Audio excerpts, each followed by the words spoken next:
Assalamualaikum warahmatullahi wabarakatuh.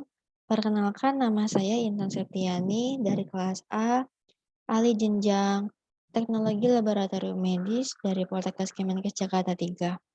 Di sini saya akan menjelaskan tentang prinsip dasar imunohistokimia dan juga teknik dasar dari imunohistokimia.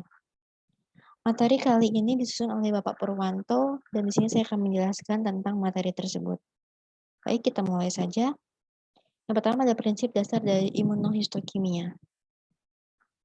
Ada metode deteksi protein yang diantara lain ada immunocytochemistry atau ICC, ada immunohistochemistry atau IHC, ada Western blotting, flow cytometry, dan ELISA. Di sini ada kelebihan dari IHK sendiri, yaitu antibodi mengikat antigen secara spesifik, lalu memberikan informasi lokasi yang pasti, dapat digunakan untuk menemukan sel dan protein tertentu, dapat digunakan untuk mengidentifikasi kejadian seluler, misal apoptosis. Ada aplikasinya sendiri, yaitu yang pertama ada prognostic marker in cancer, ada tomb hour of uncertain histogenesis, metastasis, response to treatments, infection, neurodegenerative disease, muscle disease, dan brain trauma. Di sini ada contoh dari response to treatments yang diantaranya seperti IR, yaitu di mana ada breast correcting humoral therapy. Contohnya seperti itu. Introduction, yang pertama ada imunohistokimia atau IHK, menggabungkan teknik histologis, imunologis, dan biokimia untuk identifikasi komponen jaringan tertentu melalui reaksi antigen-antibodi spesifik yang ditandai dengan label yang terlihat. IHC memungkinkan untuk memvisualisasikan distribusi dan lokalisasi komponen seluler tertentu dalam sel atau jaringan. Nah, lalu target dari area antigen seluler pada IHK antara lain ada sitoplasmik, nuklear, sel membran, lipid, dan protein. Lalu apa hal-hal yang perlu diperhatikan? Hal yang perlu diperhatikan dalam proses ini yaitu pemilihan antibodi, fixation, sectioning, antigen retrieval, blocking, control, metode direct dan metode indirect, lalu ada immunoenzim, fluorescence, dan multiple labeling. Apa perbedaan dari monoklonal dengan poliklonal? Di mana jika monoklonal itu adalah mouse or rabbit hybridoma cenderung lebih bersih, sangat konstan batch to batch, dan lebih cenderung mendapatkan hasil negatif palsu. Sedangkan untuk poliklonal, banyak spesies yang berbeda, lalu cenderung memiliki reaktivitas yang lebih tidak spesifik, bisa memiliki afiditas atau afinitas yang sangat berbeda atau batch to batch, dan lebih mungkin sukses dalam aplikasi yang tidak diketahui. Pastikan antibodi Anda divalidasi untuk aplikasi Anda, di mana di sini ada aplikasi Anda yaitu ada IF, IHC atau IHC, FWB, ELISA, IP, dan lain-lain. Ini ada contoh produknya dari anti-estrogen receptor antibody. Terminologi, yaitu adanya antigen atau molekul yang menginduksi pembentukan antibodi, lalu epitop, bagian antigen yang mampu menginduksi formasi antibodi. Nah, antibodi itu IgG adalah antibodi yang paling sering digunakan untuk IHK, dan paratop antibodi berikatan dengan epitop antigen. Antibodi juga protein, sehingga setiap bagian dari antibodi dapat dengan berfungsi untuk menginduksi formasi antibodi atau antibodi sekunder. Teknik IHC membuktikan bahwa molekul imunoglobulin dapat berfungsi baik sebagai antibodi dan antigen. Nah, jadi di sini kita bisa lihat ketika antigen mempunyai epitop dan antibodi yang memiliki paratop atau antigen binding site, itu bisa bereaksi menjadi antigen dan antibodi kompleks seperti itu. Jenis sampel untuk IHK antara lain ada formalin fixed paraffin ambient section atau FFPE, ada virgin section, smear, imprints, dan cytospine. Prinsip dasarnya yaitu antigen pada sel atau jaringan direaksikan dengan antibodi spesifik yang ditempeli label, kemudian ditambahkan substrat enzim yang akan dikatalisa sehingga mampu melakukan oksidasi kromogen dan menimbulkan gugus yang berwarna. Lalu adanya warna yang terlihat dengan mikroskop itu mewakili adanya antigen yang dicari. Prinsip dasarnya di mana antigen dan antibodi itu bersatu yang memiliki label, di mana labelnya itu bisa dibaca dengan enzim dan fluorescence. Dan enzim sendiri itu terbagi menjadi glucose oksidase, alkalin fosfatase, dan peroksidase. Nah, di mana reaksi enzim di sini yaitu enzim ditambah substrat dan ditambah kromogen, dan dia akan menghasilkan warna. Di mana dari masing-masing komponen ini memiliki ingredientsnya masing-masing. Ini adalah contoh dari label antibody di mana peroksidase konjugat rabbit anti-human X, yang di mana label yang diikatkan spesimen hewan tempat antibody dibuat dan antigennya. Nah, metode dari IHK sendiri yaitu ada dua, ada direct dan indirect.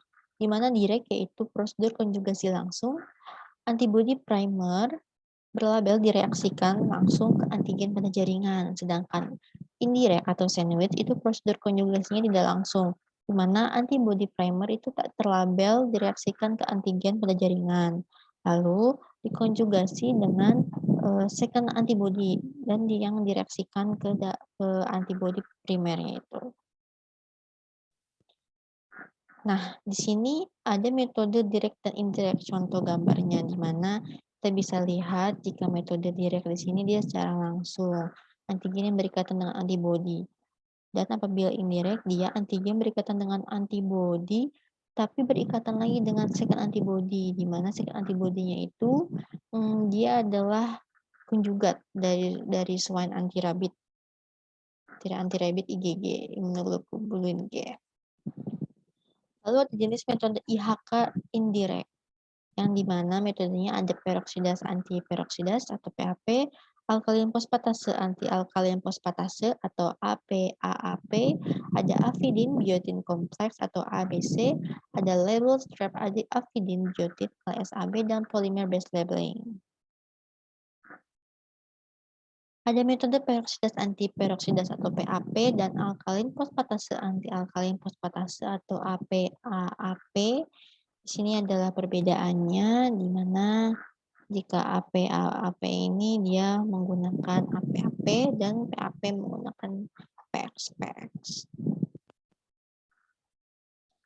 Metode afidin biotin kompleks atau ABC, di mana yang pertama kali ditambahkan adalah antibodi primer, lalu ditambahkan juga antibodi sekunder, baru ditambahkan dengan afidin biotin enzim atau kompleks ABC-nya ini, dan ditambahkan enzim substrat. Nah, di sini metode afidin biotin kompleks sendiri, di mana tadi ada tissue antigen yang berikatan dengan antibodi primer, berikatan lagi dengan biotin led secondary antibody, lalu dia menjadi reaksi afidin yang dipengaruhi oleh biotilin enzim. Dia menghasilkan substrat lalu menjadikan warna pada prosesnya. Lalu ada metode label strep afidin biotin atau LSAB. Seperti ini contohnya, hampir sama seperti yang tadi ya. Hanya bedanya di sini B-nya biotin dan menggunakan streptafidin, lalu enzim, dan menghasilkan warna juga pada proses akhirnya. Metode afidin biotin atau streptadifin. Metode ini mengatasi beberapa permasalahan yang berhubungan dengan sistem ABC dengan mensubstitusi streptafidin dengan afidin dan mengkonjugasi secara langsung streptafidin menjadi molekul enzim. Streptafidin diisolasi dari bakteri Streptomyces afidini. Nah, penggunaan dari streptafidin pada afidin, yaitu streptafidin tidak ada karbohidrat, lalu isoelektriknya mendekati normal, enzimnya secara langsung terkonjugasi pada sistem B, ASA. Di sini tadi ada komparasi dari metode-metodenya, di mana ada direct, indirect, ada ABC method, dan LSAB method. Mana kalau direct itu secara langsung, indirect itu secara tidak langsung, dan jika ABC ini dia ada proses penambahan blok referral antigen dan lain-lainnya, dan ini ada LSAB juga. Tadi ada polymer based labeling seperti ini contohnya, di mana kembali lagi akan menghasilkan warna pada akhirnya. Ini ada antigen yang terlabel double stand. Double itu berarti ganda. Itu AP dan PX-nya. Ada kontrolnya di sini. Ada antara afidin biotin indirect dan PAP. Kontrol diantaranya ada kontrol positif, kontrol negatif, di mana spesifik negatif kontrol atau reagen kontrol, dan non-spesifik negatif kontrol atau tissue kontrol, dan internal kontrol. Yang pertama ada kontrol positif, tujuannya untuk mengecek prosedur, kualitas reagen, jaringan lain yang mengandung antigen atau understudy, ikut semua tahap, prosedur, tahap, durasi, reagensia, spesifitas, konsentrasi, dan retrieval. Harus positif, positifnya lemah atau sensitivitas. Yang kedua ada kontrol negatif, di mana spesifik negatif kontrol tujuannya untuk mengecek spesifitas antibodi primer, jaringan lain tanpa antigen understudy ikut semua tahap, jaringan kasus, tahap antibodi primer diganti serum normal. Harus negatif, di mana positif lemah atau non-spesifik sebagai baseline.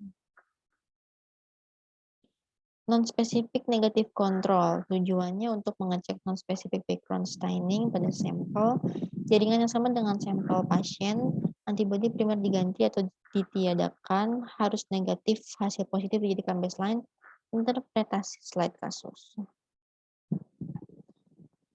Di antara ada kontrol internal, sel yang mengandung antigen understudy yang terdapat pada jaringan sampel atau pasien sebagai kontrol positif yang terbaik.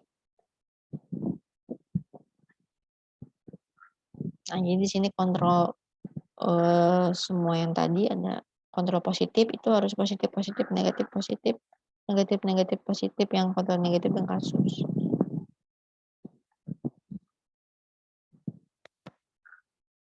Faktor yang mempengaruhinya ada dari tahap pre-analitik terlebih dahulu. Yang pertama ada pre-analytic phase. Ada acquisition atau delay in putting samples into fixative, fixation type and time, decalcification type and time, tissue processing, slide drying time and temperature, dan selanjutnya ada analytic phase, antibody selection, different clones, polyclonal, antibody optimization, antigen retrieval, antibody dilution, incubation time, antibody validation, instrumentation or different automate platform, manual stance, lalu qualification of IHC assay personnel, dan CAP inspection atau certification. Lalu ada post analytic phase, yang adalah positive and negative tissue controls, interpretation, result reporting, pathologist performance, and digital pathology with imaging analysis. Faktor tissue processing influencing IHC result. Itu ada fixation delay, fixative type, fixative concentration, pH and buffer, time in fixative, reagent and condition of dehydration, clearing reagent and temperature, paraffin embedding temperature and duration, condition of slide drying and storage. Faktor with no reported effect on IHC test result antara lain adalah tissue to fixative ratio, type of processor use, type of paraffin, post-fixation washing duration, the number and position of specimen during dehydration, the duration of paraffin block storage. Baik, itu adalah materi dari prinsip dasar imunohistokimia. Dan kita lanjut ke teknik dasar dari imunohistokimia atau basic technique of immunohistochemistry yang disusun oleh Bapak Purwanto. Yang pertama ada tahapan dari imunohistokimia. Antara lain adanya dewaxing hydration, lalu H2O2 close endogenous peroxidase, antigen retrieval, lalu ditambah primary antibody and secondary antibody, lalu add substrate for color development. Baru persediaan bisa dibaca di dalam mikroskop. Yang pertama ada dewaxing atau deparafinasi. Itu langkah ini untuk membuang parafin dari permukaan sel sehingga antigen yang dicari dapat terdeteksi oleh antibodi. Ada pembilasan dilakukan setiap selesai tahapan IHK. Ini akan membuang protein dan bahan kimia yang tidak diinginkan. PBS kecuali metode AP atau TBS.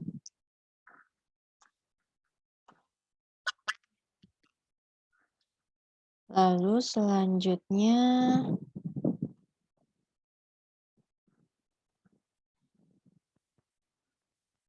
antigen retrieval. Pengenalan antibodi antigen tergantung pada struktur protein.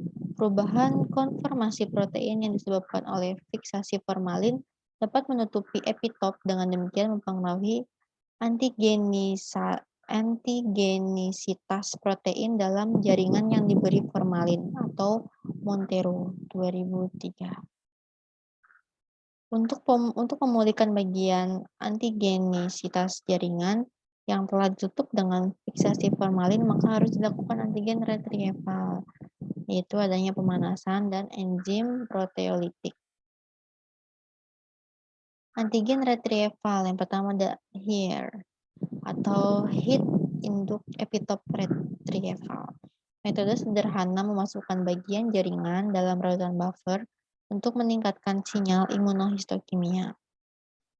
Pada suhu tinggi, renaturasi protein pada jaringan yaitu microwave, pressure cooker, water bath atau autoclave membutuhkan buffer dengan perbedaan pH dan konsentrasi antara lain citrat dengan pH 6, EDTA dengan pH 8, tris EDTA dengan pH 9, dan tris HCl dengan pH 10.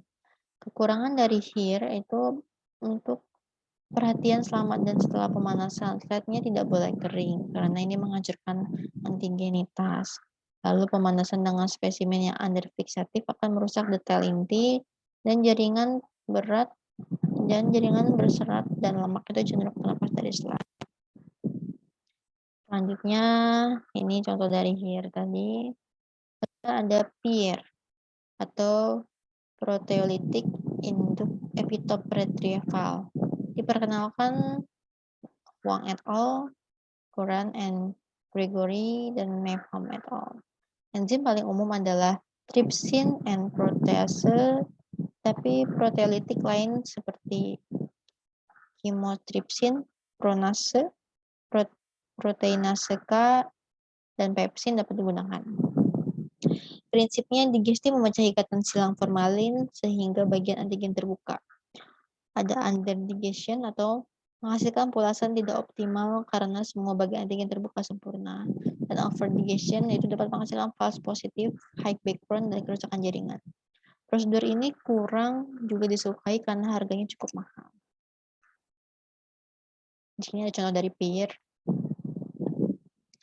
Selanjutnya ada blocking. Blocking terdiri dari endogenous peroxidase dan blocking serum atau Fc reseptor. Blocking endogenous peroxidase, jika enzim yang serupa dengan yang digunakan sebagai label antibodi atau HRP ada dalam jaringan, maka enzim tersebut akan bereaksi dengan substrat yang digunakan untuk melokalisir reagen antigen antibodi dan menimbulkan masalah dalam interpretasi. lalu menghambat aktivitas enzim endogen sebelum pewarnaan dapat menghilangkan reaksi positif palsu. Jaringan diinkubasi dengan HRP dalam substrat DAB tanpa inkubasi antibodi primer. Jika jaringan berwarna coklat, maka blocking dibutuhkan. Inkubasi pada hidrogen peroksida 0,3% selama 10 menit pada suhu kamar. Di sini ada blocking endogenous oxidase, yaitu pemberian H2O2 akan menetralisir enzim seperti peroksidase dan biotin karena mempengaruhi sinyal dari antibodi khususnya pada metode HRP. Antara lain ada ABC, LSAB, dan PAP. Lalu biotin, vitamin B yang terdapat di beberapa organ seperti ginjal, hati, dan limpa dapat menjadi penyebab pewarnaan latar belakang yang spesifik yang tinggi. Alkalin fosfatase adalah enzim yang banyak pada jaringan seperti hati, tulang, usus, plasenta, beberapa tumor, dan leukosit. Aktivitas endogen alkalin fosfatase atau AP itu diblokir oleh levamisol dan asam asetat 20%. Di sini ada blocking serum di mana false positif dan nilai pang positif. Reseptor Fc yang ada pada membran sel makrofag, monosit, granulosit, limfosit, dan beberapa sel lain mungkin secara teori mengikat sebagian Fc dari antibodi yang digunakan untuk immunolabeling. Lalu untuk memblokir reseptor Fc endogen digunakan serum normal 25% inkubasi sebagian selama 15 sampai 30 menit yang berasal dari spesies yang sama untuk memproduksi antibodi sekunder. Antibodi primer mengacu kepada antibodi yang bereaksi spesifik kepada antigen yang dicari. Contohnya CD20 digunakan sebagai antibodi primer untuk memperlihatkan sel B pada jaringan. Antibodi monoklonal dan poliklonal. Pabrikan menyediakan dua format yaitu konsentrat atau ready to use atau RTU. Konsentrat, datasheet hanya memberi informasi kisaran pengenceran yang direkomendasikan. Namun, pengenceran optimal harus tetap ditentukan oleh pengguna berdasarkan trialnya. Lalu antibodi konsentrat itu lebih ekonomis, namun memiliki kelemahan dalam waktu dan usaha saat menentukan pengenceran optimal. Lalu antibodi RTU atau ready to use itu nyaman dan terstandarisasi, namun biayanya sedikit lebih besar daripada antibodi konsentrat tadi. Titer dan dilusi antibodi primer. Titer adalah pengenceran antibodi tertinggi yang menghasilkan warna spesifik yang kuat dengan background staining paling sedikit. Dilusi adalah rasio antibodi konsentrat terhadap volume total pengenceran yang diinginkan. Larutan kerja optimal biasanya ditentukan dengan titrasi atau seri pengenceran. Di sini ada titer dan dilusi, di mana semakin kecil titernya itu semakin pewarnaannya itu jelas. Contohnya di sini titer dan dilusi 1:50, di mana background staining-nya itu dia lebih jelas dan slide cells-nya itu terlihat terang jelas ya. Ini yang paling titernya paling 1:800 udara. Ini ada 1:200 memberikan kontras positif maksimal dengan tambah background staining-nya.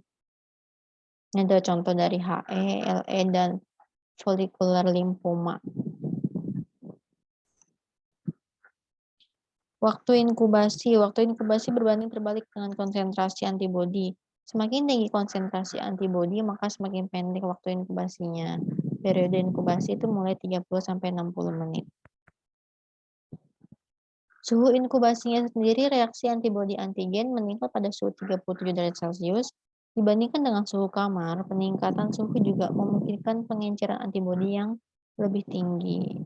Humidity chambers harus digunakan saat inkubasi pada suhu yang lebih tinggi untuk mencegah pengeringan jaringan.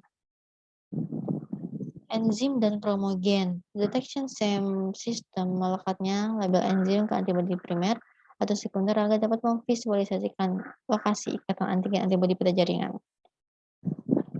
Enzim atau konjugat adalah protein yang bertindak sebagai katalis untuk meningkatkan laju reaksi kimia, digunakan untuk merubah reagen tidak berwarna ke dalam produk berwarna stabil guna menandai lokasi kompleks antibodi dan antigen.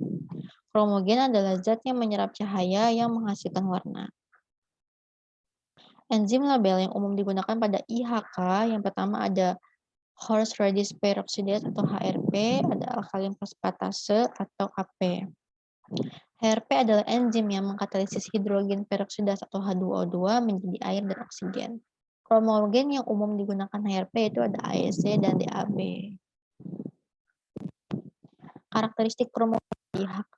Di sini kita bisa lihat karakteristiknya di mana ada label enzimnya, isi dari substratnya, dan hasil warna yang keluar. Ada kromogennya. Ini ada beberapa contoh dari substratnya.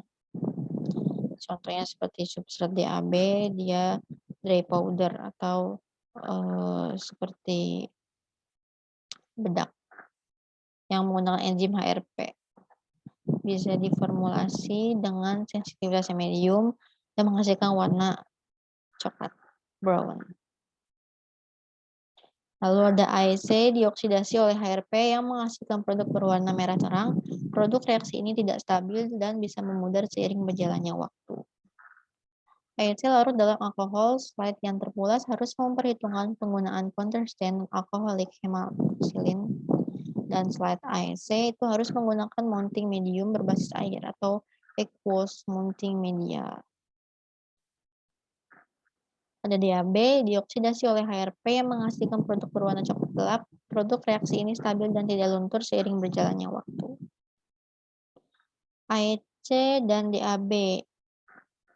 Ini adalah perbedaan dari hasil kromogennya, di mana jika AEC dia lebih ke merah terang dan DAB itu dia lebih ke warna coklat. Di sini slide DAB dapat menggunakan permanen organic base mounting media dalam beberapa prosedur IHK. Warna coklat gelap dapat dimodifikasi dan diintensifkan dengan penambahan logam tembakau atau kobalt ke larut DAB. Nah, tetapi DAB tidak cocok untuk kasus melanoma karena pigmen coklat gelap endogen dalam sel tumor bisa dikacaukan dengan produk reaksi DAB.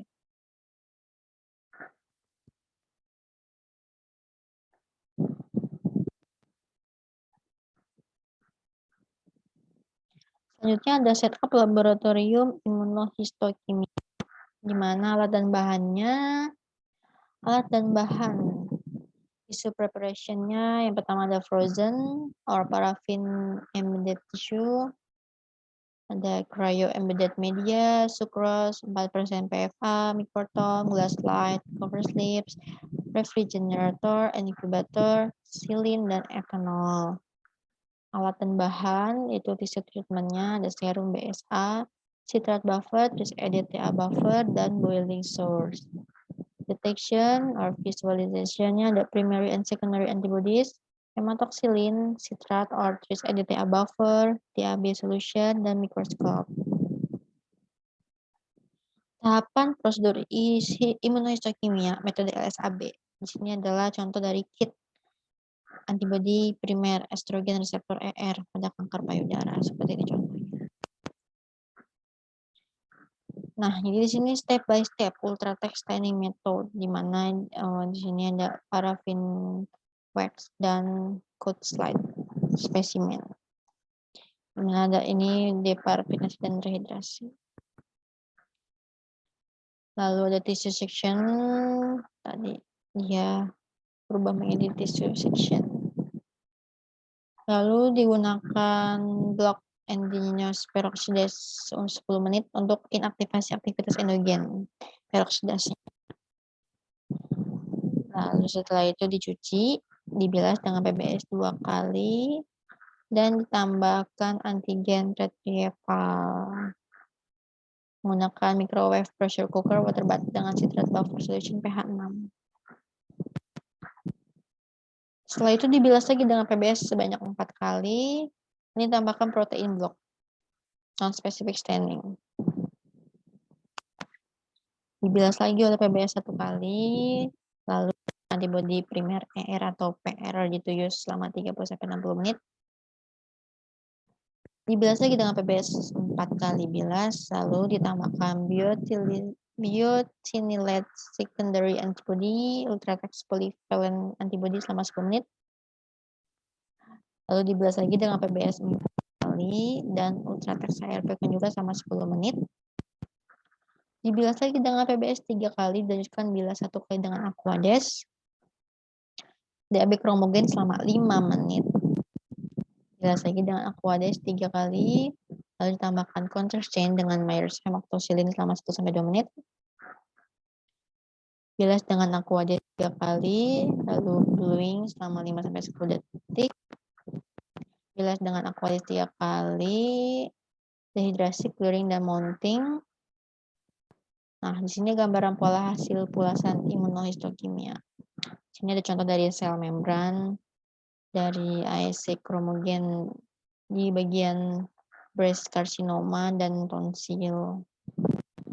Atau di sini di nuklearnya dia di breast carcinoma dan mantle cell lymphomanya menggunakan ASC kromogen dan DAB kromogen. Ini ada sitoplasmik, yaitu keratin, pancolor carcinoma, DAB kromogen, pimentin melanoma ASC kromogen. Ini ada infection against hepatitis B dan hepatitis B core antigen HBCAG. Ada infection against Toxoplasma gondii dan adenovirus contohnya. Baik, selesai. Terima kasih atas perhatiannya. Semoga bisa menjadi bahan pembelajaran untuk semuanya. Maafkan jika ada salah-salah kata ataupun